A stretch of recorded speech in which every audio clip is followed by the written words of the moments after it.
I'm Janna Free. I'm a self-love life coach. I'm married to one of the owners of Blue Alpha, where we make duty belts and EDC belts, probably like what you're wearing right now. And for 3 years, I handled the phone calls for the business.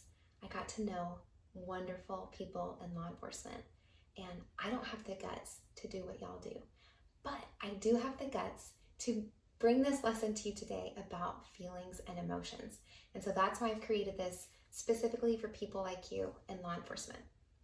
Now, I know that the words feelings and emotions really tend to rub people the wrong way, especially for you tough guys and girls out there. But hang on, please stay with me, because everything that you do is because of how you think it will make you feel. Like, you want to eat the food because you want to feel maybe comfort. You want to have sex to feel a release. You want to drink the alcohol to feel numb. You want to watch the porn to zone out. You want to play the video games to zone out. The list goes on and on. You want more money because you think it will make you feel more secure.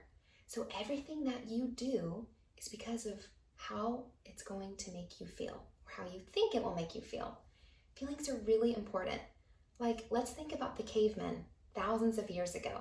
Feelings are what drove them to find food, water, shelter, have sex, to find warmth. Feelings are important. If feelings were not motivating cavemen, we would have gone extinct a long time ago. So, feelings are important. Society teaches us that they are a problem. Society teaches us to just push them down, ignore them, go eat the food, go eat the donut. Hey, I do it too. And it tells us, don't show people that you're vulnerable. But how is that working out for us? Not so good, right? So what would happen if we did the total opposite? What if we did a 180? Now, I took a poll and found out that a cop's top negative emotions are these listed here. And there was even more, but my whiteboard didn't have enough room to fit them. So the top feelings: frustration, contempt, sad, alone, unsupported, confused, rejected, judged, anxiety, helpless. Thank goodness for feelings, because they are the worst thing that can happen to you. Yes, the worst thing that can happen to you in your life is a negative emotion. And every time you feel an emotion, your brain simply releases chemicals and they land somewhere in your body. Think about if someone dies that's close to you. The worst part about them dying is how sad it makes you feel. And when we ignore our emotions, it's like we're holding a beach ball underwater. You know that gets old. You know it gets tiring.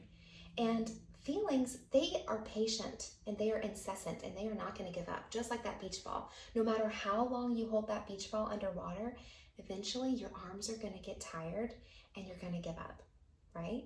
So every time we don't focus on feeling these feelings and we try to ignore it with the food, the alcohol, the sex, the porn, the games, whatever, then we're just intensifying that pressure of holding down the beach ball. So eventually you give up. And what happens? Maybe you have a panic attack.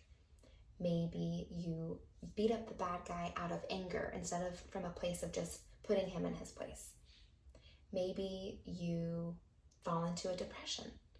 It looks different for all of us when we finally let that beach ball go and we erupt like a volcano. So since it's not working for us to keep holding that beach ball down, we're going to do the opposite. And we're going to learn how to process our feelings. So I know it's going to sound a little woo-woo. Stay with me. But here's what you're going to do. Whenever you're feeling something, let's say it's frustration. If you're feeling frustrated, first you're going to name it. I'm feeling frustrated right now. And you're going to locate it in your body. Like, I feel frustration in my throat and in my chest, and it tightens up. And so I just go through this process of locating it, and I give it a color and a consistency. And for everyone, it's different. And a temperature as well. So like for me, if I'm feeling frustrated, it starts in my throat, and it's this fiery, hot, reddish orange liquid that flows down my throat, and it tightens up across my chest, and it's really hard. And then it sends this little drip into the pit of my stomach, and it feels like it's dripping into like this acid that is just sloshing about and like roiling like the waves of the sea. And that is frustration for me. And so it takes about a minute to just visualize what this feeling looks like inside of my body. And as I focus on it, then it dissipates. But when I try to ignore it and I'm holding the beach ball down, it's like a pesky neighbor is at your door, ding, ding, ding, ding, ding, knock, knock, knock, knock, knock, knock, knock, and they're not leaving you alone. You know why? Because when you have an emotion and your brain is releasing the chemicals, it's just going to keep sending them until you address it or erupt. And when I pretend that I'm opening my front door and welcoming it and saying, I knew you were coming, frustration, come on in, and I let it work through my body and I watch it. I watch that fiery hot lava move about from my throat to my chest to my stomach. When I watch it, then it leaves. It doesn't want to stay. This whole exercise of processing your emotion, it takes 1 to 2 minutes. It's so short. And it helps me move on with my day instead of carrying around that heavy weight all day of trying to hold down the beach ball underwater. And so I want to invite you to use this process when you're feeling any of these or any other negative emotion that I didn't get put up here. I would offer for you to try this experience and see how it feels.